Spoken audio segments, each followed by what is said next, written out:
With more dragons currently on the way, I managed to get some lovely information from the devs about the dragons new and old, so keep listening if you want to learn each dragon's special ability or what immunities they each have. This list contains all dragons that are currently in some stage of production, so while there may be more planned, those are currently not at a stage where there's any work that's gone into them yet. I do plan on making a follow-up video covering AI. Let's go in order of class, shall we? For those who don't know, class is used to determine a dragon's overall strength. Those in the same class tend to be evenly matched. Something worth noting is that when you reach Elder, your dragon will go up to the next class. Class 1 comprises of the smallest and weakest dragons, the Feathered Zygovo being our first and expected in 1.1 update. It's a tiny feathered dragon that eats mostly eggs, but is actually very helpful to those who are nesting, since it reduces the incubation time of any eggs near it. If there are no spare eggs for it to feast on, it can dig up AI eggs to eat instead. On top of this, it is able to preen itself to give it a one-shot protection from any bile attack. Very useful, seeing as it will normally get taken out in one shot anyway. Here is a new fact though, they are immune to all decaying effects of the ASD bite and other decaying attacks. The second dragon in class 1 has yet to be given a name and will be a lindworm, which is a dragon that has no wings and only its forelegs. It will be a parasitic dragon, with no attack of its own, instead latching onto young dragons to increase their growth speed at the cost of a greater food and water requirement. This symbiosis will grant the lindworm all immunities to its host, so the Infernos won't need to worry about cooking their little companions. Biolumin is a cosmetic class 2 dragon and proven to be a lot of fun with its hovering flight ability right from hatchling, as well as its spit attack that makes other dragons glow. It drinks nectar from special bioflowers, and other than its rather toxic flesh, it relies on its speed for its defense. It's also the only non-drake to have the sprint ability. Also in class 2 is the cosmetic dragon the Mimicaur. It's a harmless berry eater and will have the ability to mimic other dragons' calls. While it will have wings, it won't be able to achieve powered flight, and will need to ride on a friendly dragon to give it enough height for its glide. Immune to stun, this little dragon also has the unique ability to understand elementals. From this point on, the dragons are able to enter the Elder stage. Lower class dragons are unable to reach this improved growth stage. The Acid Spitter being the most well known of the class 3 dragons. Fast on land and officially semi-aquatic, the acidic bile will sap a dragon's stamina and bring them down to the ground, while its decaying bite will strip them of their armour. It is immune to decay and poison, and is able to use its powerful legs to dig up AI eggs to eat. As a mirror to the Acid Spitter Drake, we have the Venom Drake in the works. Its venom is planned to put other dragons to sleep, and while it won't have the same aquatic aptitude as the ASD, it will have an immunity to poison and induce sleep.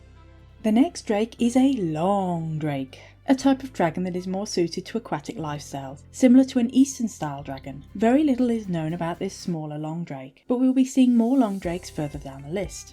What we do know plenty about is the only non-drake in the class 3 dragons, the Singe-Crest Wyvern, my personal favourite. With a raptor and eagle-like movement, it specialises in hunting fish and even has a water-to-air takeoff. It's immune to both poison and bleed, and is able to use its plasma beam to cauterize and stop bleeding of its allies. Additionally, it is able to release healing pheromones to increase the healing rate of any nearby dragons. They are planned for the 1.1 update and will likely be my go-to dragon. Class 4 now, and this is where you'll find the Shadow Scale, if you can spot it. Its cloak ability makes it a menace for PvP, as well as its long range and charge shot. It doesn't boast any immunities, but just trying to catch it to get any sort of status effect on them is hard enough. The Blitz Striker is said to be just as much of a flying nightmare. The first Amphitheer, it has a unique ability to sense weather changes, and with enough blitz can turn a simple rainstorm into a thunderstorm. Flying in a storm won't sap the stamina, but it is able to use its Storm Call ability to trade its stamina for bile. At max charge, it can do an area of effect stun, though at the cost of all of its bile. On the ground, it is very slow and vulnerable. Thankfully, it can take off both normally and vertically with a hover, though it lacks the manoeuvrability of a biodragon when hovering. Another drake can be found in class 4. This one lacking the sprint ability, while also being a herbivore. We don't know much about this one, except it is semi-aquatic and immune to all status effects. I'm expecting a tank of a drake, maybe with a shell like a turtle. That could be cool. The Flamestalker introduces us to the class 5 dragons, and this is where the power really starts to build. This is what most people will think of when you say dragon. Big and all about fire. Its heat sense makes it hard to hide, and its future tail attack will make getting behind it a bad idea. If you want to turn up the heat even more, there is the Inferno Ravager, a wyvern who is able to set itself on fire and burn anyone in contact, as well as able to shoot fireballs. If you enjoy both the Flamestalker and Inferno but want a cooler twist, both of them will be getting an ice counterpart. Only the Ice Wyvern has been named so far, the Frostfell, and its ability to chill the air around it to sub-zero temperatures will slow all who come close. Each of these 4 dragons will be immune to their own corresponding element status effect. The last of the current planned Class 5s will be the Sailfin, an aquatic amphitheer that will be able to glide above the waters. It will have an acidic breath that will decay all dragons in its cone, and it will be immune to decay itself. The Broodwatcher is a big, beefy Class 6 dragon who specialises in caring and improving dragon eggs, 2 at a time, but that's not to say they can't defend themselves.